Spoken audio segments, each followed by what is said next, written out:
Let's see, what else have we got? Upcoming, as Michael Murray, my compatriot, has stung, we've got a segment with me, Bryce. I'm going to be doing a small draft segment before we get started here. Yeah, just something to kind of overview for those at home who want to learn a little bit more about drafting strategy. Bryce has got you covered so that you can learn about, what the pros are about to do and fight for in the draft pods. That's right. And since I mentioned it, let's just get into it, shall we? Let's do it. Let's have a lot of fun. First and foremost, what is Fab Draft? Fab Draft is one of the quickest and easiest ways to play Fab. You don't need a collection. You don't need deck boxes. You don't need any of that. Show up, pay your entry fee, get some packs, build a deck, and have some fun. And for that reason, I have always really enjoyed Limited in any card game that I've played, just because it is so accessible to every single player that wants to enjoy it. That being said, Fab Draft has, at least in my local scene, a somewhat negative reputation, kind of because it is a little more complicated. It requires a little bit of extra know-how, and also because Southern California has a lot of killer players. Yeah. So you can get a little steamrolled if you don't know what you're doing, right?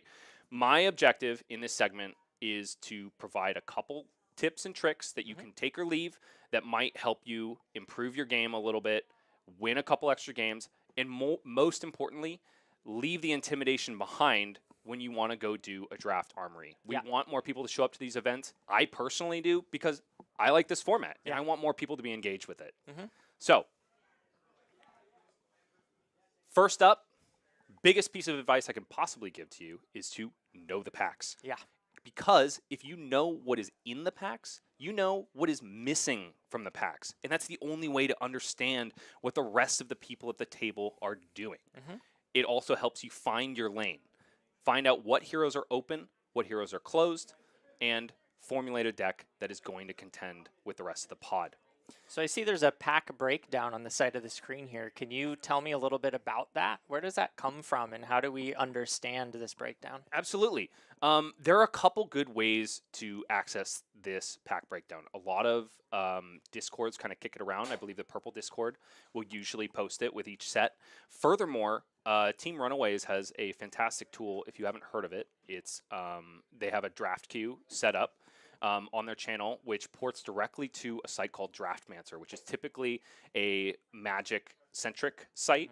But on their Discord, they also have a text file that you use to pilot those draft pods. You can go into that text file and see what all of the permutations that the pack can possibly be, right? And so that's how we get this this display that's on the side of your screen right here. So let's talk about it really briefly. We got 2 Assassin Commons, 2 Illusionist Commons, 2 Ninja Commons. However, there is one slot that can flex into an extra class slot, which is going to be very important for the rest of my advice here. I see. And then we've got a smattering of class, mystic, or generic cards. 1 common equipment always, 1 rare plus, which means majestic or higher rarity, right? And then we've got a foil card, also going to be very critical. So if this sounds like way too much information for you, if you're like, forget that, I'm going to show up, I'm going to take a more romantic view towards draft, I'm just going to go with the way I feel, then do it. Be the wild card at your table. That's totally fine. All I want at the end of this segment is for people to show up and have a lot of fun playing draft. Yeah. That being said, this is the foundation for unlocking everything else I'm going to say for the rest of this segment. Yeah. So without further ado, let's get into it. Sending and reading signals. This is probably the #1 thing that intermediate and newer players hear, right? Oh my gosh, I sent a signal, nobody received it. Newer players will always get that experienced player to their right, turn to them and go, why aren't you an assassin? I sent you the pack to be an assassin, right? And then you're just like, I don't know what he means by that. The pack distribution is your key to understanding this, right? The main example I can give here is, let's say the person on your right passes you a pack, and there is a class card missing, a class common missing from that pack. Remember, there's 2 class commons in each pack. Let's say one of those is missing, and you know it's missing because you know the distribution of the packs. That player to your right is sending you a signal. The draft pod is a series of one-way conversations. Your person on your right is talking at you. You are talking at the person on your left without ever saying a word, just by taking cards and passing them. So back to my example. If one of the class cards is missing, the player on your right is telling you that that class is closed. They're telling you that they are in that class, or they're at least flirting with it. So either I can say, I hear ya, I won't step on your toes, or I can say, I hear ya, and I think I'll continue down that road as well. And therein lies the danger, right? Because the person on your right is going to be cutting you off for 2/3 of that draft, right? They'll get the first pick every single time a pack comes around. 2 good cards, I'll take the better one. Exactly. So in theory, if this person knows what they're doing, you're always going to be getting the second best card in that pack, right? So it behooves you to listen to the people that are trying to tell you things. That makes a lot of sense. Right? There's another thing to mention about sending signals. Maybe you don't want to mess around with that. Maybe you would rather do what is known as staying open. The way to do that is to take only class or generic, not class, generic talent or like a mystic card, an equipment card, sure, where the signal can't be sent because they get the pack 2 of everything. Exactly. And that is a totally viable strategy too, because especially in Part the Misfail, you're able to do that with all of these water mystic cards, right? Droplet, Rising Tide, etc. You can kind of not pick a lane until it becomes overwhelmingly apparent that you can be the only person. Sure. So as you start to get the packs, you see 1 assassin missing, 2 assassins missing, 1 illusionist, and then eventually you might realize no one at this pod is Zen. And you can start taking those cards. Exactly. Makes a lot of sense. Exactly. And it's a totally viable strategy. One thing to note about sending and reading signals, though, a lot of people will say, oh, I sent a signal because I took a class card, right? That is not always the case. If we go back to our pack breakdown, that flex slot, that can be a 3rd class card. Let's say you open the pack, you've got 3 ninja class cards in the common slot, you've got 2 assassin, 2 illusionists. Sure. If you take that 3rd ninja class common, the signal might not be sent, because that person could be thinking that you took a mystic or a generic card, because that slot can flex. So if you want to send a signal, try to take one from one of the cards that has fewer. Exactly. 2 illusionist, take it, they'll see, wow, 3 assassin, 2 ninja. Illusionist is definitely not open. The simplest way to say that is, as long as you are passing less than 2 class commons in non-foil, then you're good. You have sent a signal. Okay. Because the other flex slot is our foil card, and that often can be a class common as well. So it could be dangerous, even if you see like a majestic card. You really want to take that. It's a bomb for assassin, but then you look and there's 3 other assassin cards in that pack. If you decide to take that, you could send the signal that assassin is open and kind of hose yourself. Even though you got a really good card. It's a really interesting, important point when we're going to be looking at these, and for those of you at home playing draft, to keep in mind. Absolutely. Only non-foil class commons are viable for sending class signals. That's probably the easiest way to say it. That's great. Let's move on. Get your equipment. Equipment kind of ebbs and flows in its power level from set to set. Part the Misfail has got some equipment that's incredibly powerful and is also in very high demand. All of the generics, all of the keycoys are in very high demand. Chances of you seeing them again after you let them go is pretty low. Yeah. So understand the best way to approach this is to understand the best in slot equipment for each hero, right? So that means, you know, if you are going into the draft and you are intending on drafting Zen, you know which headpiece you're looking for. You know which arm piece you're looking for, leg piece, etc. And the second you see it, alarm bells should go off and you should grab it. Yeah. Um, one of the best example I can think of to illustrate that point is the arm piece, the illusionist arm piece for Enigma. Uphold tradition. Yes, that card is absolute gas and is in very, very high demand. Makes sense. Yeah, absolutely. Next is one that this is a tip that has unlocked a lot for me in draft. Life on the wheel. Yeah. You've heard this term, the wheel. I have heard of wheeling. Yeah. Is that the same thing? Yes, more or Okay. less. So the wheel refers to the packs that you will get back. If you open up a pack, take a look at how many cards you're going to be passing after you take a card. If that answer is 8 or more, you are going to see this pack again.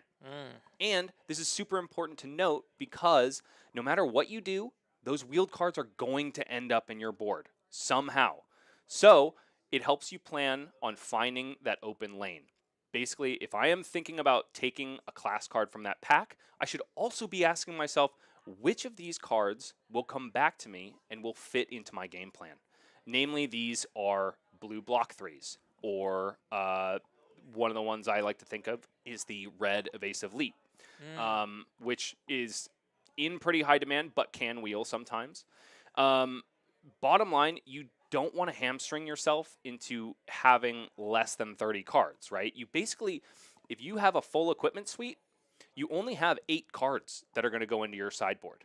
So you need to be aware of what is going to be coming back around to you, because if they are not in your class, they're burning a hole in your sideboard and possibly giving you some cracked baubles, which you never want to see.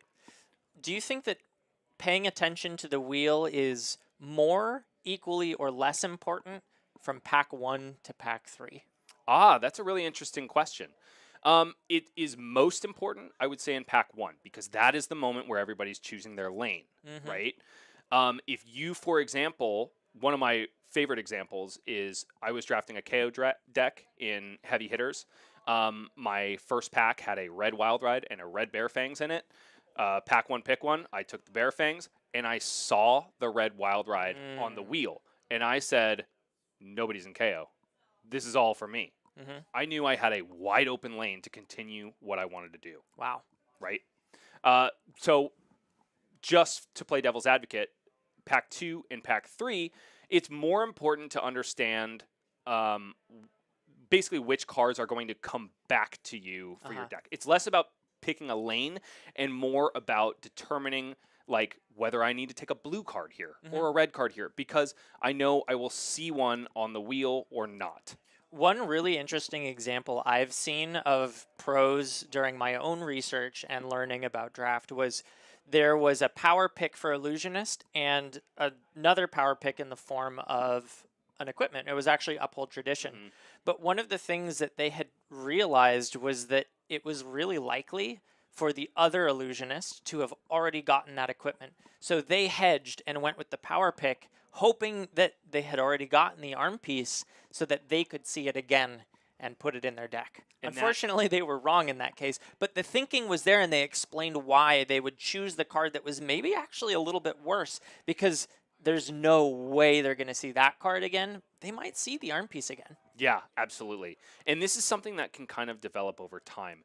If you just erase everything I just said, just start with a curiosity about what cards will wheel. The more you guess and check, the more you will understand what is happening in these packs and what the rest of your pod is doing. And then you can kind of build upon that knowledge and develop high-level strategies that are going to allow you to make It's a lot to remember. You have to memorize 15 cards and hold that in your head all the way back around. But if you can do that, then you've got knowledge of what everyone's doing. Yeah, absolutely. Next up is a very part the misfail specific tip, finding your inner chi. Anyone who has done a draft with part the misfail knows the importance of chi cards. These cards are pretty much important to every single class. The only one that can kind of get away without using them is Zen, and I think you have to have a pretty cracked Zen deck in order to be successful. These are not necessarily prerequisites to winning games, but they allow each of these 3 heroes to do some really powerful things. Yeah. Namely, they enable all of our water mystic cards, your droplets, your rising tides, your all of the ones that basically become reds if you Right. played another blue card, Yep. right? And they can allow you to do some really tricky things. Sure. Plus, the second tentative cheese all care about transcending. Yes, There's absolutely. a lot of reasons to run these cards. And they are in very high demand, just like our equipment. And it is more important to say that they're not all created equal, right? Yes. Some of these cards fit better into different strategies than others. Some of them are pretty much good for everything, i.e. path well traveled, the one that provides go again to an attack. Pretty much each of these classes can utilize it pretty well, especially if they have those water mystic attacks.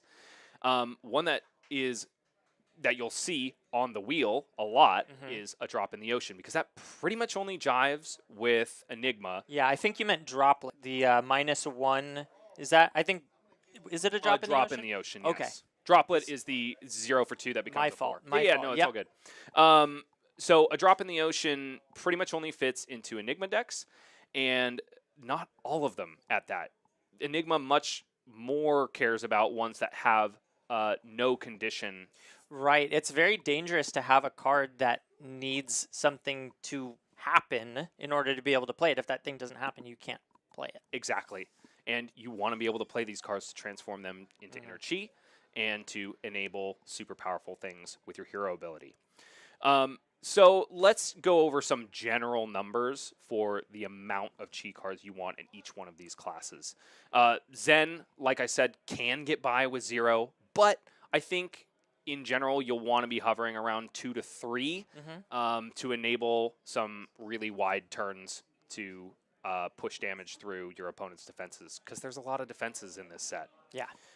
New is hovering somewhere around 2 to 4, I would Okay. say. Can also get by with very few. Yep. Namely because she just needs that 1 towards the end of the game to activate her hero power, have a massive turn where you play all of your opponent's blues, and then kind of close it out from there. Yeah. Enigma is the one that requires the most, right? We're somewhere around 4. I've even seen 6 in Enigma decks, which I think is a little bit greedy, but I've seen it work, and I've seen it 3-0. Wow. Namely because her end game is to just continuously create spectral shields, swing them for free, Yeah. fatigue your opponent out. One of the things, I was kind of calculating the value of these cheese, and I realized that an Enigma using her hero ability is worth 3. You get 2 plus 1, assuming that the shield dies the next turn. If it doesn't, it scales from there. So yeah, those cheese are just really powerful. 3 value minimum, assuming you get to swing and absorb 1 life. Absolutely. 0 for 3 in draft is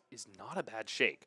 The only caveat, of course, is that they don't block. True. And you need to meet special conditions to turn them on and be able to use them, which is where cards like a drop in the ocean become a bit of a liability. So be careful about which chi you take, but find the ones that are really good. Take them early. They are very important picks, even though they're a blue instance with kind of marginally low power effects. It's the pairing with the rest of your deck and the other cards in your deck that make them so powerful. Last but not least, get out there and do it. Like I said, a lot of these tips are for people with a basic understanding of Fab Draft already that maybe are not as interested in pursuing it as a format or just not draft enjoyers. The whole point here is to get you out having fun with draft so that more armories can put these kind of events on, and so that we have more support for Arcane Games and Events players to come out and draft. Yeah, sounds good to me. Awesome. Let's get some drafting going. Let's get some drafting going. We're about to watch the best of the best, close it out, and probably illustrate a lot of these points that I've already illustrated. I hope so. Otherwise, we're going to look like fools, or they will. Hopefully both. And as we get the draft portion set up, looks like players' meeting is going on, and we will be underway shortly. We'll go for a short break, and we will be right back with Flesh and Blood action. Don't go anywhere. Arcane Games and Events is coming up.